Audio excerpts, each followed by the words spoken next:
बच्चों, हिंदी साहित्य की कक्षा में आप सभी का स्वागत है।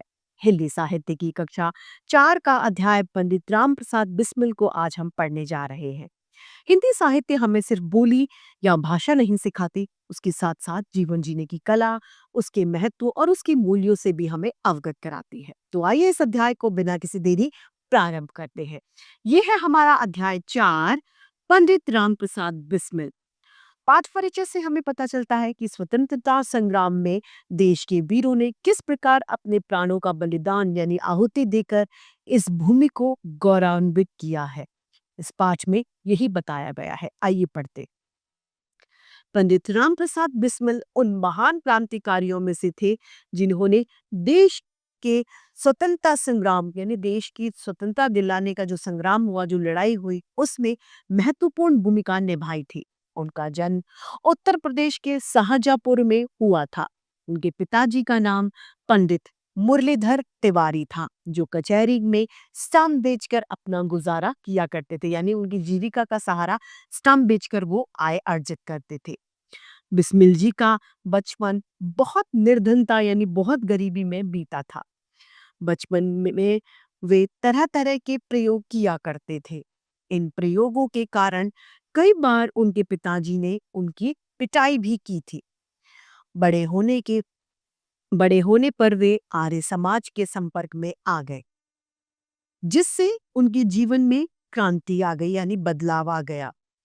उनमें बुराइयों से लोहा लेने यानी बुराइयों से टक्कर लेने का साहस, हिम्मत उनमें आ गई। धीरे धीरे से वे संघर्ष की अनेक कलाओं में निपुण हो गए, कौशल हो गए। लेकिन उनके मन में क्रांति की भावना का विकास उनके गुरु सोमदेव ने किया था, यानी बिस्मिल जी के गुरु का नाम क्या था? सोमदेव। इन्हीं दिनों लखनऊ में कांग्रेस का अधिवेशन होना तय था। अधिवेशन अर्थात सम्मेलन होना, सभा होना। कांग्रेस के अध्यक्ष लोकमान्य तिलक चुने गए। क्रांतिकारी चाहते थे कि अपने महान नेता को वे लोग खुली कार में जोर शोर के साथ में अधिवेशन के स्थान पर जुलूस बनाकर ले जाए, यानी अच्छी सी रैली करे। लेकिन कांग्रेसी उन्हें बंद कार में ले जाना चाहते थे।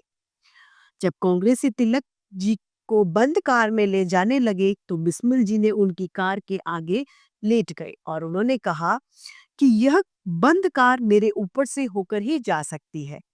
क्रांतिकारियों की जिद यानी हठ के आगे कांग्रेसियों का झुकना पड़ गया और तब क्रांतिकारियों ने तिलक जी को घोड़ा गाड़ी में बैठाकर उसे खींचकर अपनी शोभा यात्रा धूमधाम से निकाली, यानी अपनी रैली अपने मनचाहे ढंग से उन्होंने निकाली। इसी अधिवेशन में बिस्मिल जी को यह पता चला कि देश के अलग अलग भागों में बहुत सारे क्रांतिकारी युवक सजग हैं और स्वतंत्रता के लिए अपना सब कुछ बलिदान करने के लिए वे तैयार हैं। इसी ने उन्हें इसी से उन्हें प्रेरणा मिलती है, यानी उन्हें शक्ति मिलती है ऐसा करने की। वे क्रांतिकारियों के संगठन में शामिल हो गए, उनके ग्रुप में शामिल हो गए। इसी दौरान उन्होंने एक पुस्तक की रचना की जिसका शीर्षक था अमेरिका को स्वतंत्रता कैसे मिली। वह पुस्तक अंग्रेजों के विरुद्ध विद्रोह फैलाने वाली थी। इस कारण से अंग्रेजी सरकार ने इसे जब्त कर लिया, यानी इसे छीन लिया गया, इसे बंद कर दिया गया। क्रांतिकारी दल में रहकर राम प्रसाद बिस्मिल ने दंड की शक्ति को खूब बढ़ाया।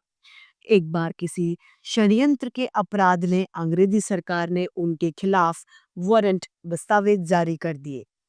पुलिस इनको पकड़ने का भरसक प्रयत्न करती रही, यानी पूरी कोशिश करती रही, लेकिन बिस्मिल्लाह जी ने चरवाहा बनकर यानी पशुओं को चराने वाला बनकर अपना भेष बदल लिया और जंगल में पशु चराने लगे। जंगल में बैठकर क्रांतिकारी पुस्तकें और लेख लिखने लग गए। इस दौरान उनकी एक पुस्तक स्वदेश रंग बहुत ज्यादा लोक प्रसिद्ध हुई, बहुत ज्यादा फेमस हुई, जो भारतीय जवानों के लिए एक प्रेरणा स्रोत बनी थी।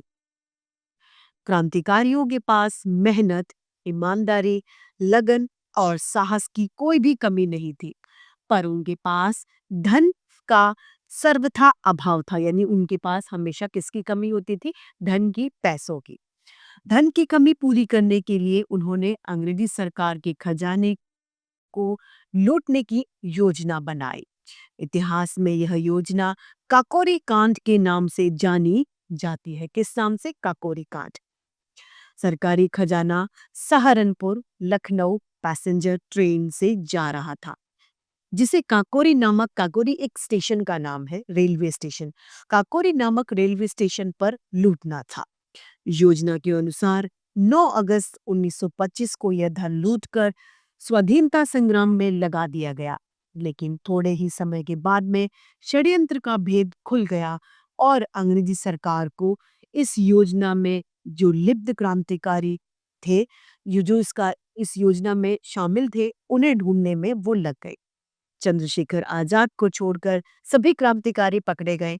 सरकार ने उन पर मुकदमा चलाया और पंडित राम प्रसाद बिस्मिल, रोशन सिंह, राजेंद्र लाहिड़ी और अशफाक उल्ला खां को फांसी की सजा और शेष को काला पानी की सजा सुनाई गई। 19 दिसंबर 1926 को जब इन वीरों को फांसी दी ले जाने के लिए ले जाया जा रहा था, तो बिस्मिल जी ने जोर से नारा लगाया, मैं अंग्रेजी सरकार का सर्वनाश चाहता हूँ। इसके बाद उन्होंने वेद मंत्रों का उच्चारण किया और हंसते हंसते फांसी का फंदा चूम लिया, यानी अपनी मौत को स्वीकार कर लिया। उनका लिखा एक गीत भी उनकी क्रांतिकारी भावना को दर्शाता है। उनका लिखा गया गीत है, सरफरोशी की तमन्ना अब हमारे दिल में है, देखना है जोर कितना बाजुए कातिल में है। उन्हीं से प्रेरणा पाकर भगत सिंह, सुखदेव, राजगुरु आदि महान क्रांतिकारियों ने देश की स्वतंत्रता के लिए अपने प्राण न्यौछावर कर दिए, यानी अपने प्राण त्याग दिए। देश पर मिटने वाले इन महान क्रांतिकारियों को हम कभी भी नहीं भुला सकते, इनके उपकारों को हम भूल नहीं सकते। तो इसी के साथ हमारे आज की हिंदी साहित्य की कक्षा यही समाप्त होती है। फिर से ऐसे रोचक अध्याय लेके आपके सामने प्रस्तुत होते रहेंगे। आज के लिए इतना ही। प्यारे बच्चों, आज हम पाठ 4 राम प्रसाद बिस्मिल के अभ्यास कार्य का अध्ययन करेंगे। तो आइए पहले हम बहुविकल्पीय प्रश्नों को जानें। बिस्मिल का जन्म हुआ उत्तर प्रदेश में। बिस्मिल जी को फांसी की सजा हुई 1926 में। सरकारी खजाना लूटा गया 9 अगस्त 1925 को। बिस्मिल के पिता स्टाम्प बेचते थे कचहरी में। बिस्मिल से प्रेरणा लेने वाले क्रांतिकारी थे भगत सिंह, सुखदेव, राजगुरु, ये सभी थे। लिखित ज्ञान, रिक्त स्थान भरिए। लोकमान्य तिलक की धूमधाम से शोभा यात्रा निकाली गई। बिस्मिल जी ने चरवाहा बनकर, क्या बनकर? चरवाहा बनकर पशु चराना आरंभ कर दिया। चंद्रशेखर आजाद को छोड़कर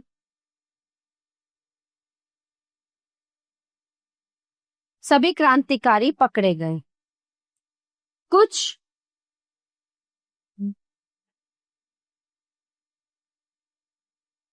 कुछ क्रांतिकारियों को काला पानी की सजा सुनाई गई।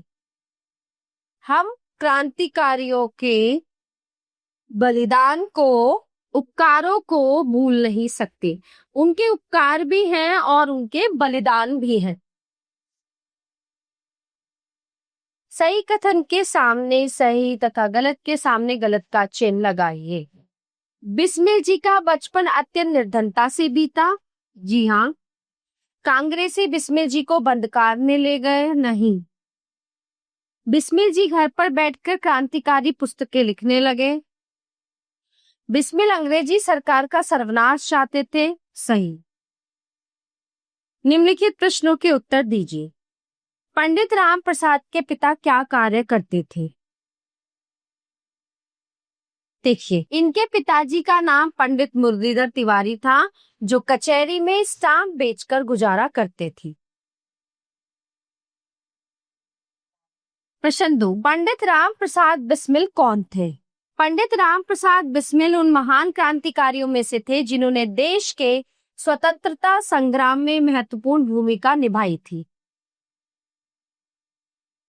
टी, कांग्रेस अधिवेशन के संबंध में क्या घटना घटी? ठीक है, आप देखिए, लोकमान्य तिलक जी जो हैं उनको कार में बिठाकर उनकी शोभा यात्रा निकाली जा रही थी। कोई अधिवेशन शुरू किया जा रहा था।